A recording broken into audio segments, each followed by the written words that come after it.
I had saved every penny for this moment. 10 years, $125,000, and countless double shifts at the hospital. Every ounce of my energy poured into this one act of redemption. A house for my family. The house I never thought I'd be able to afford. The house my parents would finally be proud of me for. I had arrived early, waiting for Catherine and Lisa to see it for the first time.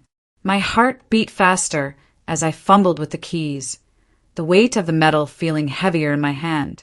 It wasn't just a house, it was my entire life. This was the moment I thought would prove I was worth something, worth more than the disappointment I had carried with me my whole life. "Come on in," I called, pushing open the door, my voice brimming with excitement. They walked in, their faces blank, unreadable. "This is it," I said, unable to hide my pride. "It's ours."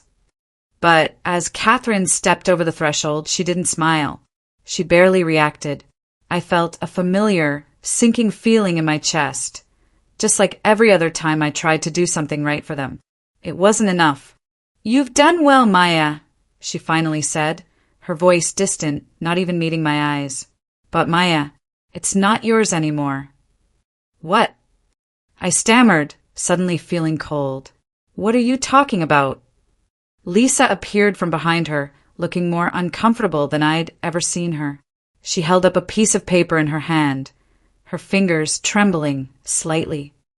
We sold it," she said softly, almost apologetically. The words hit me like a punch to the gut. "Sold it." I repeated, my voice barely a whisper. "You sold my house?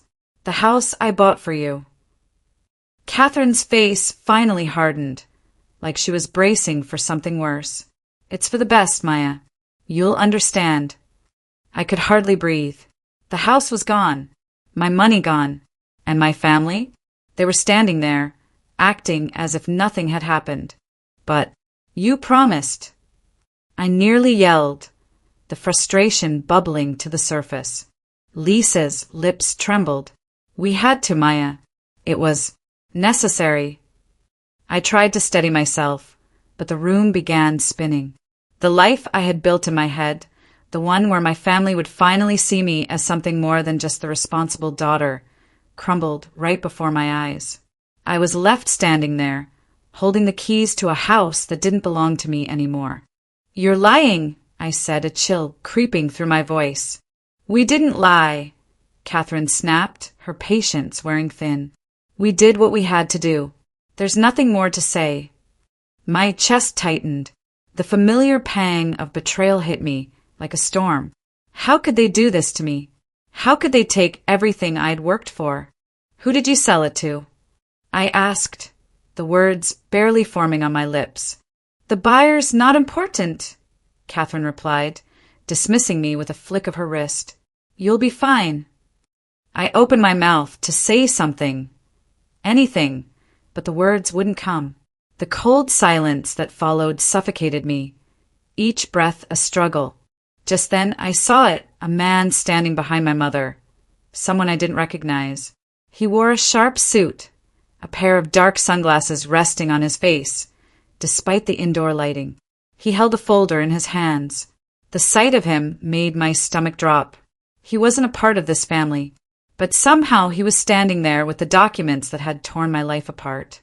"Who is he?" I managed to whisper. "Just someone who's helping us finalize everything," Catherine said with a strained smile. My mind raced. I tried to focus, to think, but my thoughts were swirling. The man stepped forward, and I saw the papers in his hands. He didn't speak. He didn't need to. The house wasn't mine anymore. And I knew in that moment nothing in my life would ever be the same. I felt the chill creep over me as the door slammed behind me. The weight of the key in my hand suddenly felt absurd, a cruel joke. I stood there, staring at the glossy surface of the hardwood floors, my heart pounding in my chest. This house, this sanctuary I'd sacrificed everything for, was no longer mine. "How could you do this to me?" I heard my voice crack, but I couldn't stop it. My eyes flicked between Catherine and Lisa. My mother's face was unreadable, but her jaw was tight. Lisa stood beside her, her gaze cast downward, as if hiding from me was the only way to avoid the truth. "I did it for us, Maya," Catherine said, her voice steady, almost rehearsed. "You have to understand. It was a necessary step." My head swirled. "What do you mean? You promised me this was for the family. I worked for 10 years. "Sometimes, Maya, sacrifices have to be made," Catherine cut in sharply, her voice gaining strength. "The house, selling it, was for the betterment of everyone. We've all got our own lives to lead now." A sinking feeling settled in my stomach. This was it, the betrayal I'd felt on the fringes of my mind. The nagging doubts that had been building over the years were now real. The truth was out there, right in front of me, and it wasn't what I expected. I wasn't just the daughter who'd worked tirelessly for her family. I was the fool who'd been manipulated. "You sold it," I whispered, the sting of those words cutting deeper than any physical blow. "You sold my house." Lisa, who had been quiet up until this point, shifted uncomfortably, her hands wringing together in front of her. "It wasn't just you, Maya. We all agreed." "Agreed?" The word felt foreign coming out of my mouth. My blood ran cold. "You didn't agree with me. You didn't even tell me." Catherine stepped forward, putting a hand on Lisa's shoulder, as if to comfort her. "This is for the best. You'll see. We're all in this together. It's just the way things had to happen. It wasn't personal." I felt the last remnants of my patience snap. "Personal? You sold the house to someone else and didn't even tell me who bought it. This was my money, my dream. You used me, all of you. You used me to get what you wanted." "Calm down, Maya," Catherine said, her voice finally breaking through the icy mask she had put on. "You'll understand once you see the bigger picture." But I didn't want to see the bigger picture anymore. I wanted my money back. I wanted my house. And more than anything, I wanted to know why. Why they had done this to me. Lisa was the first to look me in the eyes. "We did it for you, Maya. This is just how things turned out."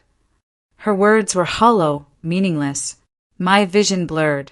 I could feel the weight of betrayal pressing against my chest, suffocating me.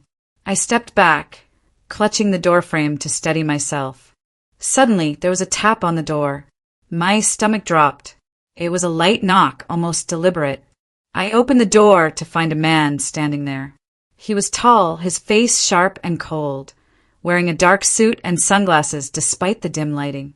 He stepped inside without asking, and I didn't even have time to react before he thrust a folder into my hands. "Who are you?"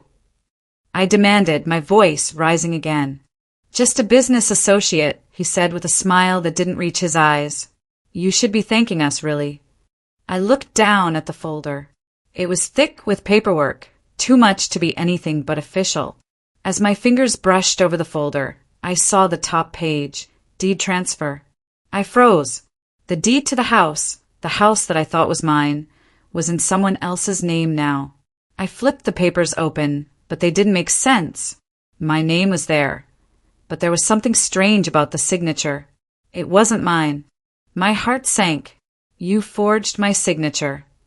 The man stepped closer, his eyes gleaming with something between contempt and indifference. "Forgery is a strong word, don't you think? Let's call it paperwork adjustments." I felt my skin crawl. "Who did you sell it to?"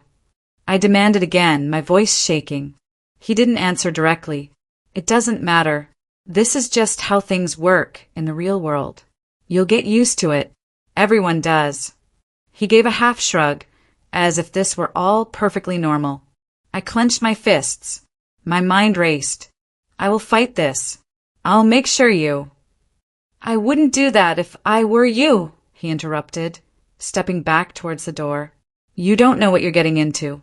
The warning hung in the air like a thick fog, suffocating any hope I had left. He turned and left without another word, his footsteps echoing down the hall.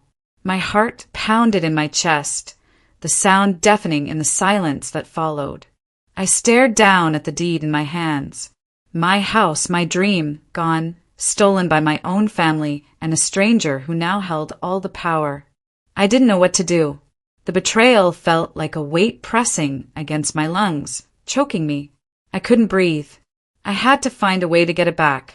But first I needed answers. Who bought the house? And why the hell did they think they could get away with this? There was only one person who might know more. I had to talk to Rachel. I grabbed my phone, my hand shaking as I dialed her number. The phone rang twice, then 3 times. Finally, she picked up. Maya, what's going on? I need to see you. Right now. I think I'm in deep trouble. Okay, I'll be there in 20 minutes. I ended the call, my heart still pounding in my chest. As I stared at the papers in my hand, I felt a cold, dangerous realization settle over me. The worst part wasn't losing the house. It was knowing that the people I trusted most were part of something far darker than I could have imagined. And they weren't done with me yet. I couldn't shake the feeling that I was being watched. The drive to Rachel's office felt like it took hours, even though it was only a few minutes. The streets outside were bathed in an eerie yellow glow from the streetlights, and every car I passed felt like it was trailing me. I kept checking the rearview mirror, but all I saw were shadows. I pulled into the parking lot, my hand shaking as I gripped the steering wheel. It was all unraveling. I had been used, played. The house, the money, my entire life's work, was nothing more than a pawn in their game. The thought was too much to bear, but I had to keep it together. I had to find a way to get it back. I stepped out of the car and slammed the door, feeling a sudden burst of anger. The cold air hit my face, but it wasn't enough to clear the fog in my head. Rachel's office was just ahead, nestled between a coffee shop and a dry cleaner. The fluorescent lights inside flickered, making it feel like something was off even before I stepped through the door. I pushed the door open, and Rachel looked up from her desk. She smiled, but the warmth didn't reach her eyes. "You look pale," she said, standing up from behind the desk and gesturing for me to sit. "I'm in deep, Rachel," I replied, trying to steady my voice. "They sold it. They sold my house, the one I bought for them. The house was never even mine, Rachel. My family, sold it without telling me. The deeds, not in my name anymore. I'm not even sure it ever was." Her face darkened. She walked over to her filing cabinet and pulled out a folder. "I need to see everything. All of it. We need to track this, step by step." I opened my bag and pulled out the deed. The papers felt like a betrayal in my hands. As she scanned them, I waited, each second dragging on like hours. After a long pause, Rachel looked up. Her face was grave. "This is a mess, Maya. The signatures. They're not right. This isn't just a bad deal. It's—" She stopped herself, shaking her head. "This is fraud." I nodded, the weight of her words crashing over me. "I knew it," I whispered. "I knew something was off." "Who else knew?" Rachel's voice dropped. She was no longer just my friend. She was the lawyer now, calculating, weighing every word. "No one. Not that I know of. But someone's behind this. Someone orchestrated all of it." I stared at the papers, my mind racing. "Rachel, you don't get it. This isn't just about money. It's like they had a plan and I was just a tool." Rachel leaned back in her chair, her eyes narrowing. "Who would do that to their own family?" "That's the question I need answered," I replied, my voice trembling. "I'm going to find out." I grabbed my phone from the table and opened the latest email from the real estate agent. It had the name of the buyer who purchased the house, David Beck, a name I didn't recognize. I typed it into my phone and searched for him. What came up made my blood run cold. David Beck was a real estate developer, but not just any developer. He was connected to a web of companies, all operating under different names, linked to shady financial dealings. I skimmed through the details, my breath catching in my throat. It wasn't just a bad investment. The property was connected to a larger money laundering scheme, stretching across several cities. The house was simply one of many properties involved. And then I saw it. One of the companies linked to Beck had the same name as the company listed on the contract as the buyer, but there was no mention of David Beck himself, just the name of a business associate who had signed on the dotted line, the same name of the man who had handed me the papers. A cold chill ran down my spine. "This isn't just about the house," I said, my voice barely above a whisper. "They're using me, Rachel. They're using my savings to cover something much bigger. And it's not just my family involved. It's something darker." Rachel looked at me, her eyes narrowing. "Maya, you need to be careful. This is bigger than you think. They're not going to let you get close to the truth." I swallowed hard, my throat dry. "I don't care. I have to know what they're hiding. I have to know why they did this to me." Before Rachel could respond, my phone buzzed on the table. The number was unknown, but something told me to answer. "Hello." My voice cracked, still raw with emotion. "Maya." The voice on the other end was calm, too calm. "It's Jacob Turner." My heart skipped a beat. I knew who he was, the family lawyer, the man who had orchestrated everything. I clenched my fists, the anger rising again. "What do you want?" I demanded, trying to keep my voice steady. "I think it's time we have a conversation about your little investigation," Jacob said. "You've been digging into things that you shouldn't be, and I think you'll find that some things are better left alone." I could hear the smile in his voice, but there was something else there, a threat. "I'm not afraid of you," I said, my voice trembling. "I'm going to expose everything. You can't hide behind this any longer." "Oh, but you're wrong," he said smoothly. "I'm not hiding. I'm just waiting for you to make a mistake. And trust me, Maya, everyone makes mistakes." The line went dead. I sat there, the silence pressing in around me. My hands were shaking, and for a moment I didn't know what to do. But I knew one thing. Jacob Turner wasn't just a lawyer. He was a threat, and he had just made his move. I stood up, my heart pounding in my chest. "I'm going after him, Rachel. No more waiting." Rachel stared at me, her expression unreadable. "Maya, be careful." I didn't answer. There was no room for caution anymore. If I wanted answers, if I wanted the truth, I had to find it. I had to risk everything. And I would. The door to Rachel's office clicked shut behind me as I stepped into the dim hallway, the feeling of being watched growing stronger. Something told me this was only the beginning. I couldn't remember the last time I felt this afraid. The kind of fear that claws at your chest and makes your breath shallow. I sat in my car, the engine still running, staring at Rachel's office door.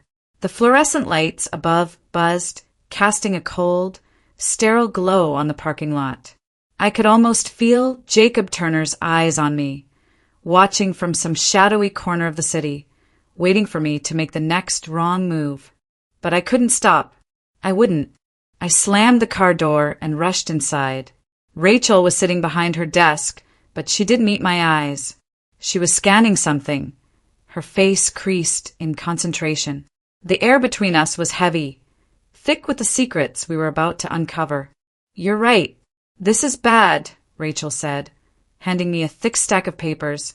"But it's worse than you think." I didn't need to ask.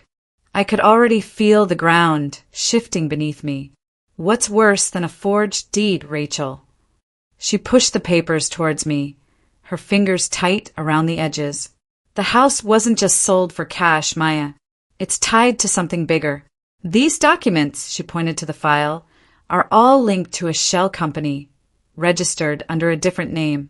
But it's not just the house. It's every property involved in this. There's a whole network here." My heart skipped a beat. A network. Money laundering, real estate deals, offshore accounts. Your house was just one piece of the puzzle. I looked down at the papers. They were too dense, too complicated for me to make sense of at first glance. But I didn't need to understand every detail right now. I needed to know one thing. Who was behind this? "The man who bought your house," Rachel continued, her voice low. "His name isn't really David Beck. That's just an alias.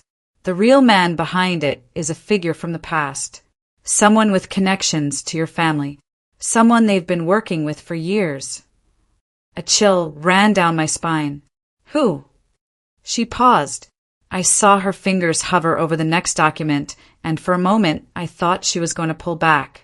But then she slammed it down in front of me. Jacob Turner. The words hit me like a slap. The lawyer. The man who had manipulated my entire family. The one who had been so charming, so trustworthy. He wasn't just a lawyer. He was the mastermind behind all of it. Jacob. I whispered, as if saying his name aloud might make it more real. He's the one who orchestrated this. Rachel nodded. He's been working with your family for years, Maya. Your mother, your sister, they've all been part of this, knowingly or unknowingly. They've been involved in laundering money through real estate deals, using properties like yours to clean dirty money. I stood up, my head spinning. The room felt too small, the air too thin. I couldn't breathe. But why? Why would they do this to me? To us? Rachel leaned forward, her face tense. It's about control. Jacob has been using your family as pawns for years. They needed you, Maya, for the money. For the house. You were their gateway to everything. I shook my head, fighting to stay grounded. But my mother, she's not like this. She wouldn't do something like this. She didn't have a choice, Rachel said softly. Jacob put her in a position where she had no other option. He has dirt on your family. He's been blackmailing them for years. I felt a deep, hollow ache in my chest. The woman I had always looked up to, the one who had been my rock, had been pulled into this dark world by someone I had trusted. I turned away from Rachel, pacing the small office. So, what do I do now? How do I fix this? Rachel was quiet for a moment. I can help you, but we need to be careful. This isn't just a civil case anymore. If Jacob finds out you're digging into his past, he'll stop at nothing to make sure you're silenced. People like him. She stopped, her eyes flicking toward the door. They don't play by the rules. I stared out the window, my mind racing. How far would Jacob go to protect his empire? What was he willing to do to keep the truth buried? I had no answers, but I couldn't stop now. Not when I was this close. I'm going to take him down, I said, my voice steady despite the storm brewing inside me. And I'll take them all down with him. Rachel stood up, placing a hand on my arm. You have to be careful, Maya. This is bigger than you realize. Jacob isn't just a lawyer. He's connected. He's dangerous. I pulled away from her grasp, the fire inside me igniting. I don't care. They've taken everything from me. I'm going to get it back. I walked out of her office, the weight of what I was about to do pressing down on me. The city outside felt like a stranger's world now, cold and uninviting. I could feel eyes on me everywhere I went. I wasn't just a daughter anymore. I wasn't even just a victim. I was a threat. And threats didn't last long in a city like this. I drove home, my mind racing, the shadows of the past closing in around me. Every corner I turned, every step I took felt like I was being watched. Like Jacob was already one step ahead of me. I pulled into my driveway, but as I stepped out of the car, I froze. There was a black SUV parked across the street. The windows were tinted, but the unmistakable feeling of being watched gripped me. I couldn't shake the feeling that I was being followed. I walked briskly to the front door, my heart pounding in my chest. As I reached for the handle, my phone buzzed in my pocket. Don't do anything stupid, Maya, the text read. It was from an unknown number. I slammed the door, shut behind me. This was just the beginning. The stakes were higher than ever, and I was only getting started. I didn't sleep that night. Not really. Every time I closed my eyes, I saw David Beck's cold, emotionless face. I could feel Jacob's presence everywhere, like a shadow just out of sight, always watching, always waiting for me to slip up. I had to act fast. Rachel was right. This was bigger than I thought. It wasn't just about a house. It was about power, control, money. And I was caught in the middle of it all, a pawn in a game I didn't know the rules to. The sun had barely risen when I picked up my phone, scrolling through the papers Rachel gave me last night. The shell company, the fake identities, the tangled web of lies, it was all there. But the more I read, the more I felt the walls closing in. This wasn't a story about real estate. It was a much darker narrative, one that involved laundering money across state lines, shell corporations to hide the profits, and a family caught in the crossfire. And then I saw it, the name Marcus Easton. He was listed in one of the documents as a business associate of David Beck. But Marcus wasn't just any associate. He was a former attorney of Jacob Turner. The connection was unmistakable. I had to find out who he was. I had to get to the bottom of it. I quickly dialed Rachel's number. She picked up on the second ring. "Maya, you sound frantic." "I found something. A name, Marcus Easton. He's tied to both Jacob and Beck. I need to talk to him." "Careful, Maya. That's a name you don't want to mess with," she warned. "Marcus Easton isn't just a lawyer. He's connected to the underworld. He's been handling transactions for Beck and Turner for years." I felt my stomach twist. "Then I'll just have to find him, won't I?" "You're pushing too hard," Rachel said, her tone turning stern. "This is no longer a legal matter. This is dangerous. I don't care. I need answers. I'm not backing down." I hung up before she could say anything else. I was done being careful. Done waiting for someone else to make the first move. This had gone too far, and it was time to take control. I drove straight to the address I found online for Marcus Easton. It was a rundown office building in the industrial part of town, far from the sleek, polished law firms I was used to seeing. The building stood like a ghost in the middle of the street, with cracked windows and peeling paint. I parked my car a block away, the feeling of being watched crawling over me like a second skin. I didn't hesitate. I walked into the building, my heels clicking on the cracked tiles. The reception area was empty, save for a lone security guard dozing behind the desk. I ignored him and made my way to the elevator. The door opened on the top floor, and I stepped out into a narrow hallway. I found Marcus's office at the end, his name written in gold lettering on the door. It looked like it hadn't been updated in years. Old leather chairs, dusty bookshelves, and a desk piled with papers. The door was slightly ajar, and I pushed it open without knocking. He was sitting behind the desk, his back to me, flipping through a set of papers. He looked up as I entered, and for a brief moment I saw something in his eyes. Recognition. "Maya Johnson," he said, his voice smooth but clipped. "What do you want?" "I want to know the truth," I said, walking into the room without fear. "About Jacob Turner. About David Beck. About my family." Marcus leaned back in his chair, crossing his arms. "I'm not in the business of telling people the truth, Ms. Johnson, but I'm guessing you already know more than you should." I didn't flinch. "Tell me what you know. Tell me why my family is involved in all of this." He stared at me for a long time, sizing me up. "It's not just about your family, Maya. They're pawns in something much bigger. This goes beyond money laundering. It's a game of power, influence, and control." "Then what is it? What's the end game?" I pressed. Marcus stood up, pacing around the room. "You really want to know?" he asked, his voice laced with a mixture of amusement and menace. "The house you bought? That was just the beginning. Jacob doesn't just want your savings. He wants your life, your future. He's been setting you up for this.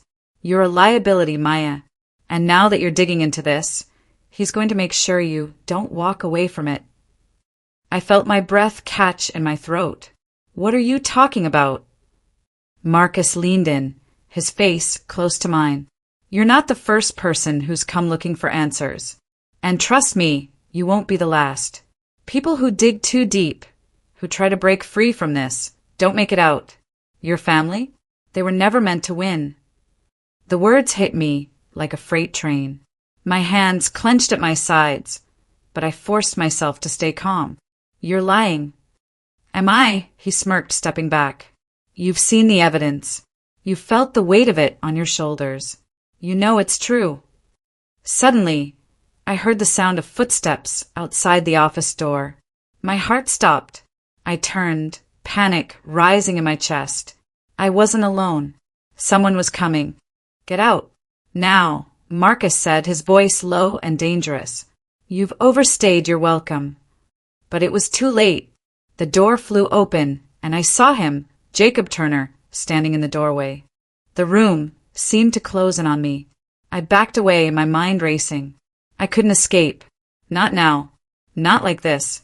Thought you could keep digging, didn't you? Jacob's voice was a low growl. You've gone too far, Maya.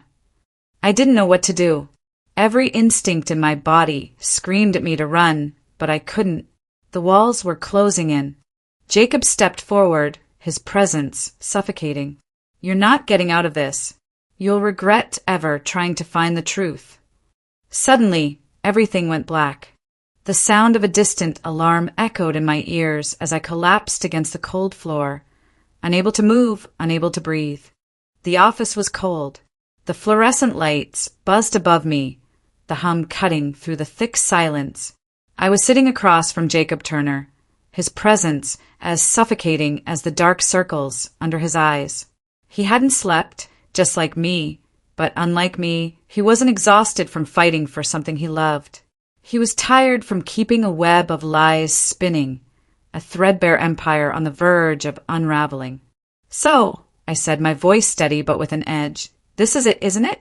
You thought you could bury me, bury the truth, and walk away without consequences. Jacob's lips curled into a small, almost pitying smile.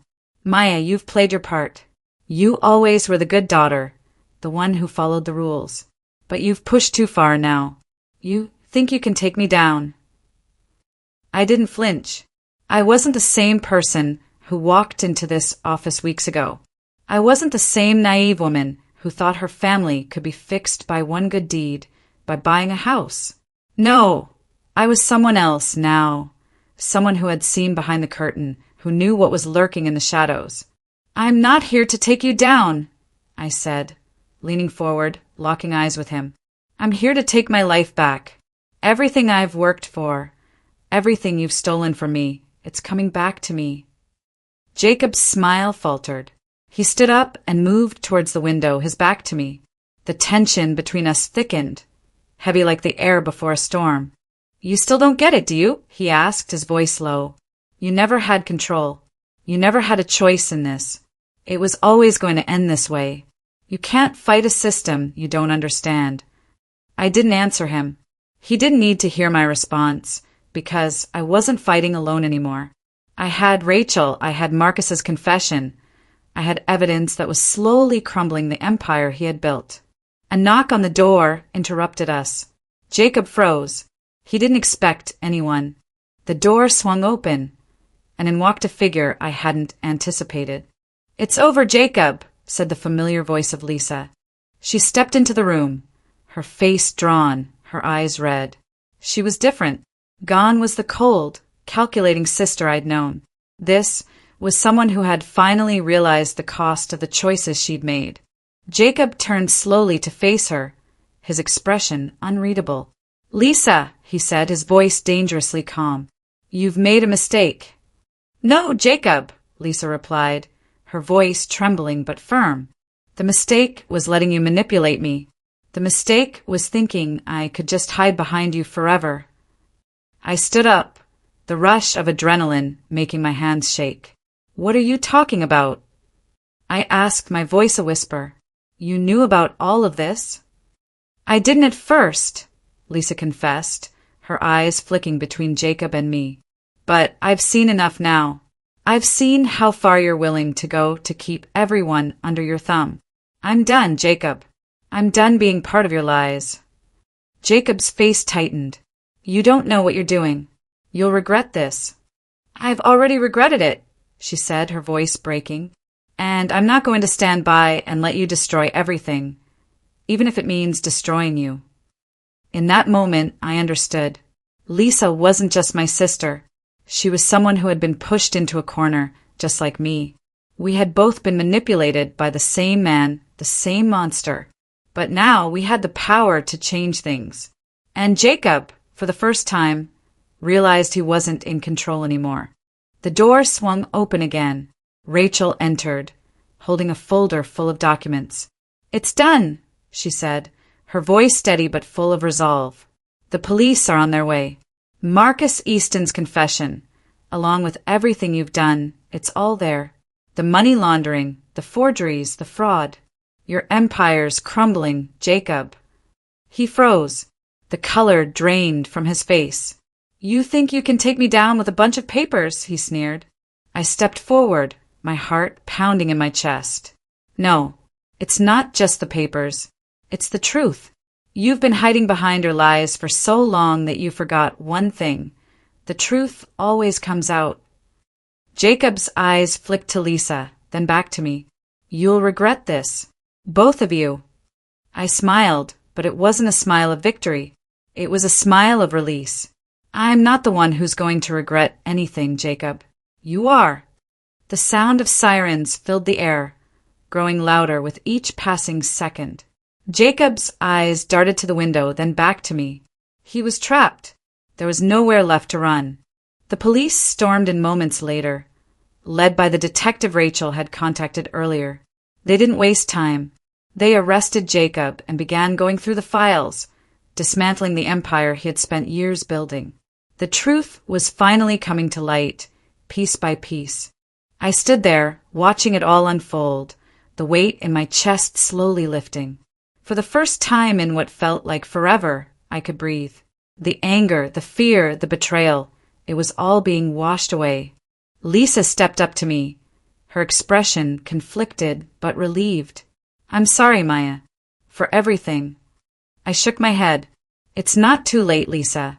You've made the right choice. You don't owe him anything." She nodded, a tear escaping down her cheek.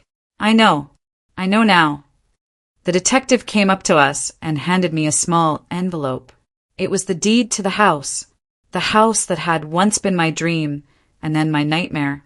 But now it was mine again. I looked at Lisa and smiled. "Let's start over." She returned the smile, and for the first time in a long while it felt real. As the police took Jacob away, I stood in the center of the room, the weight of everything that had happened slowly sinking in. What I had learned was harsh. My family had betrayed me. But what I had gained was more valuable than anything I had ever hoped for. The house wasn't just a structure. It was a symbol of what I was willing to fight for. But more importantly, it was a reminder that sometimes standing up for yourself meant losing everything. And in the end, that loss was worth it. Because sometimes the greatest act of love we can give ourselves is the courage to walk away from the people and things that hurt us. And in doing so, we find the strength to rebuild.